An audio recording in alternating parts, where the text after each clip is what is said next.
281 கோயிலுக்கு குடமுழுக்கு நடத்தினோம் என்று கூறியிருக்கின்றீர்கள். ஒட்டுமொத்தமாக பார்த்தால் 4930 திருக்கோயிலுக்கு திராவிட மாடல் ஆட்சியில் விதைக்கப்பட்ட விதைதான் இன்றைக்கு மரமாக வளர்ந்து குடமுழுக்கு கண்டிருக்கிறது என்பதை பதிவு செய்கிறேன். இதிலும் ஒரு பின்னடைவு.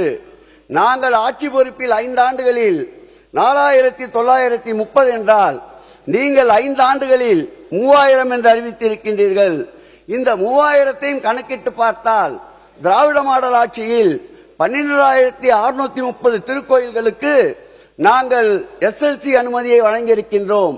நீங்கள் ஏற்றுக்கொண்டிருக்கின்ற இந்த 3000 திருக்கோயில்கள் அதிலே வருகிறதா அல்லது அது இல்லாமல் தனியாக நடத்த போகின்றீர்களா?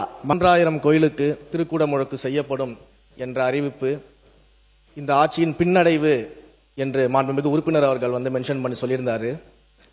ஒரு விஷயத்தை இங்க தெளிவுபடுத்த விரும்புகிறேன்.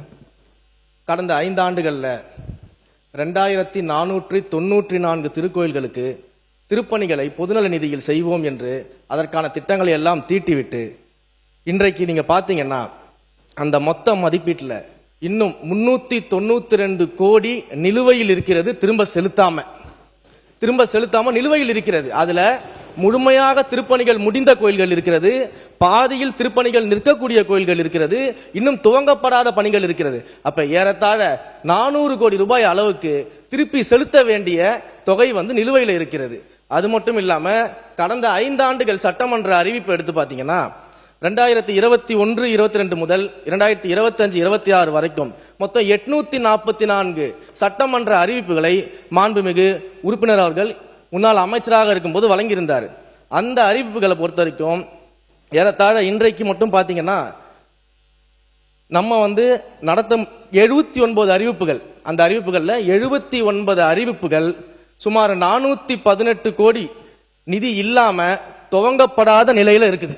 அப்ப வெறும் சட்டமன்ற அறிவிப்புக்காக எண்ணிக்கையை கூட்டி அறிவித்து விட்டு அதையெல்லாம் எங்களை கேன்சல் பண்ணக்கூடிய இடத்துக்கு தள்ளி விடாம என்ன செய்ய முடியுமோ நிதிநிலையை கருத்தில் கொண்டு அதை தெளிவாக அறிவித்திருக்கிறோம்.